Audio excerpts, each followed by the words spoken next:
How's it going, guys? I'm Matt Thorpe. I'm the host of the Southern Wesleyan University Coaches Show. Today we have Joey Maxson, the head coach of the men and women's golf team. How's it going, Coach? Good. How are you? Doing well. So, Coach, it's about midway through the spring. How do you feel about the season so far? The men and women both came in sixth for the NCCA Nationals in the fall. Pretty good showing, you know. You want to see growth from a young team. So how do you feel about it? I feel good. I think we're headed in a really good direction. If we could ever get some consistent weather. I mean, the weather in March has been awful so far. But I feel really good. Both teams have worked really hard all throughout the spring. And they've built off of a pretty successful fall season as well, so it's going really well. It's pretty exciting for a young team to see that success early on, to be able to compete well. So the lone senior on the women's team, Claire Page, she had a good showing at a recent Coker Invitational in mid-March, timed for 13th. Yep. What does she bring to your team when it comes to leadership and experience? Claire's going to be really hard to replace. She's kind of like a team mom. Our best player, our best competitor, all wrapped into one. So her leadership is going to be really, really difficult to replace going forward.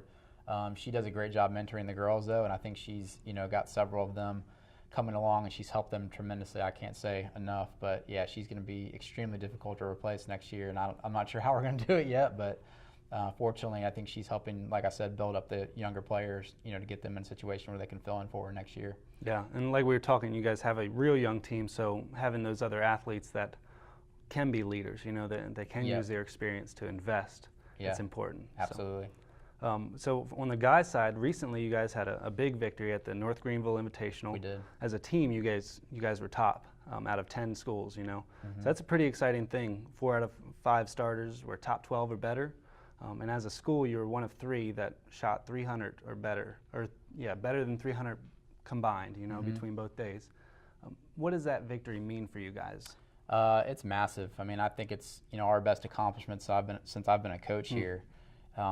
Just to be able to, at the beginning of the year, we were picked dead last in the conference in the coaches poll, and I took that and used it as motivation with the guys. And I think they've used that to get to the point now where our progression was, okay, let's just get to the point where we can compete in tournaments. Right. And then let's, by the end of the spring, maybe get to where we can, be in the hunt to win a tournament. And then now we've actually been able to, kind of push over the top and win an event. It's massive. Going into the conference tournament here in a couple weeks, my guys they're talking about winning it, which is great. I'm trying to slow them down and focus more on the preparation and the things we got to take care of before that happens, and to worry about what they can control, and then just let the result happen. And that's part of the problem with a young team is they have highs and lows, and they get excited easily about obviously a victory, which I'm excited about as well. But we kind of have to say, hey, let's step back a little bit, enjoy this for a couple of days, and then go right back into preparation for the conference tournament. Yeah, for the men, that's their next event, is the conference tournament. It is. For the women, they have one more event before that. But going into the conference tournament for both teams, what are your expectations and goals as a coach? Just to get every shot out there that we can, just to, like I said, control what we can control. We can't control how these other teams play. We can control how we prepare. We can control our thoughts, our actions on the golf course, and just to represent Southern Wesleyan well is the most important thing. I really feel like, and this team's done an outstanding job of that this year, and I know they're going to continue to do that in the conference tournament.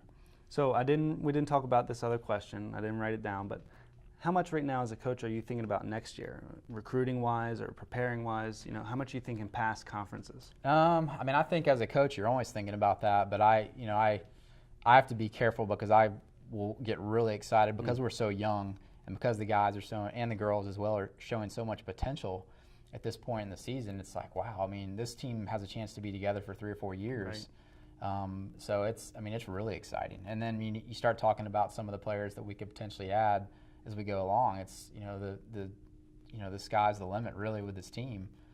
They can be as good as they want to be, as good as as hard as they're willing to work. They can be an awesome team for sure. Well, sweet. We're excited to watch you guys compete. We wish you the best of luck at Conference Carolinas. And look forward to watching you guys grow over the next few years. So, awesome. Thanks for joining us. Thanks, Matt. Be sure to join us next time on the Southern Wesleyan University Coaches Show.